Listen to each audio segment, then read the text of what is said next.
देखिए हमारे साथ एमएलए मुकेश भाकर हैं। आप देख सकते हैं कि आज कांग्रेस के तमाम विधायकों ने कानून व्यवस्था को लेकर सवाल खड़े किए, राजस्थान कानून व्यवस्था को लेकर। और ये जो उन्होंने देख रखा है कि जनता में खौफ, गुंडे बदमाश बेखौफ, इस तरह का ये स्लोगन उन्होंने लगाकर और विधानसभा के गेट के अंदर भी काफी हंगामा हुआ। हमारे साथ मुकेश जी से बातचीत करते हैं। मुकेश जी, किस तरह से देखते हैं कानून व्यवस्था को लेकर आज आपने सवाल खड़े किए? देखिए, जब से ये मानसून सत्र चला है, भाजपा किसी भी मुद्दे पर जवाब नहीं देना चाहती।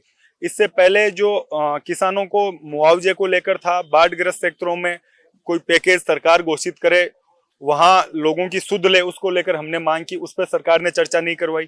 कानून व्यवस्था को लेकर हमने आज पूरे दिन मांग की, उस पर सरकार ने चर्चा नहीं करवाई। तो ये सरकार पूर्णतया विफल है, इनके पास बोलने के लिए कोई शब्द नहीं है, इसलिए बार बार ये मुद्दों से भाग रही है। आज जिस तरह से कानून व्यवस्था की स्थिति राजस्थान में है, दलित अत्याचार बढ़े हैं, महिला अत्याचार बढ़े हैं, लूट की घटनाएं, अपहरण की घटनाएं, और जिस तरह से शरण स्थली बन गया है राजस्थान, उसको लेकर हम चाहते थे कि चर्चा हो, लेकिन भाजपा सरकार इस पर ना उनका कोई मंत्री बोलने को तैयार है, ना कोई उनके नेता बोलने को तैयार। जिस तरह से विधानसभा में अभी हंगामा रहा, लगातार कार्रवाई सदन की आगे, सदन चलना चाहिए क्योंकि जनता के मुद्दे तभी हो पाएंगे जब सदन चलेगा। नहीं, हम तो मांग कर रहे हैं ना, आप चर्चा कराओ। आप ये कह दो कि हम इस दिन चर्चा करवाएंगे, जवाब दे दो, हम लोग सदन चलाने को तैयार है। लेकिन ये चाहते हैं कि हम अपने बिल ले आए जो जनता से जुड़े हुए नहीं है। एक फॉर्मेलिटी इस मानसून सत्र में सरकार करना चाहती है। लगातार किसानों के मुद्दों को लेकर भी आपने बात की और जिस तरह से अतिवृष्टि हुई है, आप मांग कर रहे थे कि विशेष पैकेज की। देखो, अब जिस पूरे राजस्थान में ही अतिवृष्टि इस बार हुई है, लेकिन बहुत से सेक्टर ऐसे हैं जहां बाढ़ की स्थिति बनी हुई है, फसलें पूर्णतया खराब हो चुकी है, जहां घर लोगों के ढह गए हैं, लोगों की मौत हुई है उन सेक्टरों में। और हर जगह, क्योंकि पूरे राजस्थान में ये स्थिति है कि फसलें इस बार सब जगह खराब हो चुकी है, वहां इनको मुआवजा, उनके लिए एक विशेष पैकेज की घोषणा सरकार को करनी चाहिए। ये मांग हमने उठाई। झालावाड़ का हादसा हुआ था और तमाम बच्चों की आपने मांग की थी कि उन्हें मुआवजा भी मिलना चाहिए और कहीं ना कहीं श्रद्धांजलि की भी आपने बात की थी। देखो, जो सरकार उन बच्चों को श्रद्धांजलि नहीं दे पाई, हम पूरे देश विदेश के नेताओं को यहाँ श्रद्धांजलि दे रहे हैं।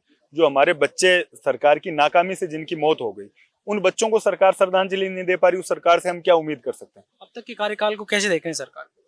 कार्यकाल कहाँ रहा है? आपके सामने कि अफसर मजे कर रहे हैं, लोगों की सुनवाई नहीं हो रही, भाजपा के लोग ही परेशान है, तो आम जनता की तो हालत आप समझ सकते हैं। कल सचिन पायलट का जन्मदिन था, काफी सैलाब आम लोग वहां पहुंचे थे। वो तो पायलट साहब का हर साल जन्मदिन जयपुर में मनाते हैं। इस बार उनके कार्यकर्ताओं का खुद की आस्था उनकी सांवरिया सेठ के प्रति है, उनका पूरे परिवार ने, उनकी माताजी भी थे, उनके पूरा परिवार साथ में था।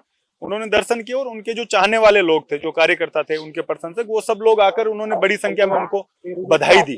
तो ये मैं समझता हूँ कि उनके प्रति प्यार, उनके प्रति समर्पण कार्यकर्ताओं का, उनके प्रति लगाव ये दर्शाता है। लेकिन मेवाड़ में एक वैक्यूम खाली था कांग्रेस के लिए। उसके बाद अब सचिन पायलट एक ऐसे नेता जिसने जाकर कल सभा की और पूरे वैक्यूम को बोला और काफी भीड़ वहां मेवाड़ में देखने को मिली। देखो, उनका जन्मदिन था, उनके जाने से अगर कांग्रेस कार्यकर्ता चार्ज होते हैं, वहाँ लोगों को साहस मिलता है, जनता के जुड़े मुद्दों पर आवाज उठाने के साहस मिलता है, लोगों में सब लोग निकल कांग्रेस पार्टी के प्रति अपनी आस्था जाहिर करते हैं, तो वो तो जो जन लीडर है, उनके जाने से पार्टी को फायदा ही हुआ। आप समझते हैं कि 2028 की बात वहां भी उठी थी, आने वाले नेतृत्व की बात थी? देखो, कल तो उनका जन्मदिन था, उनके प्रशंसकों ने उनको बधाई दी है।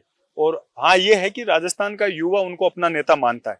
तो ये तो पार्टी और आगे के तय होगा कि आगे किसकी क्या भूमिका रहेगी। लेकिन अभी तक तो सिर्फ अपने कार्यकर्ताओं से मिलने का, वहाँ पार्टी कैसे मजबूत हो सके, लोग कैसे जुड़ सके, इसी को लेकर। शासन चुनाव, आप साथ में राजनीति से निकले हैं लगातार, पिछली सरकार आपकी सरकार तब बंद हो गई, क्या लगता है कि शासन चुनाव होनी चाहिए? हमने तो अंदर भी मांग करी है, बाहर भी धरने प्रदर्शन किए हैं, लेकिन ये सरकार हमेशा डरती है। ये, हाँ, हम ये कह सकते हैं कि हमारी गलती रही कि आखिरी साल में हमने बंद किए, लेकिन भाजपा तो हम नहीं बंद करते तो भी बंद करती। अब ये सिर्फ वो बहाना लेना चाह रही है। पीछे भी सरकार ने बंद किए, फिर कांग्रेस सरकार ने चालू किए। तो अब मुझे लगता है कि ये सरकार ये डरती है कि आम परिवार से जुड़ा हुआ एक जो छात्र राजनीति करके, मुद्दों की राजनीति करके कोई व्यक्ति इस मुकाम तक नहीं पहुंच पाए।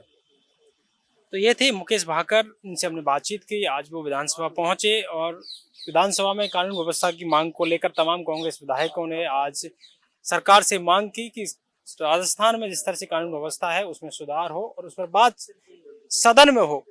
अब सदन लगातार एक्सटेंड हो रहा है, लगातार उसको बढ़ाया जा रहा है, कई कानून भी पेश किए गए जिन्हें पास तो कर दिया गया है। अब देखना ही होगा कि आने वाले वक्त में सदन कितना चलता है, क्योंकि सदन में जनता के मुद्दों की बात होती है, इसीलिए जनता चुनकर जिनको भेजती है वो सदन में उनकी बात रखें, जनता की समस्या की बात रखें।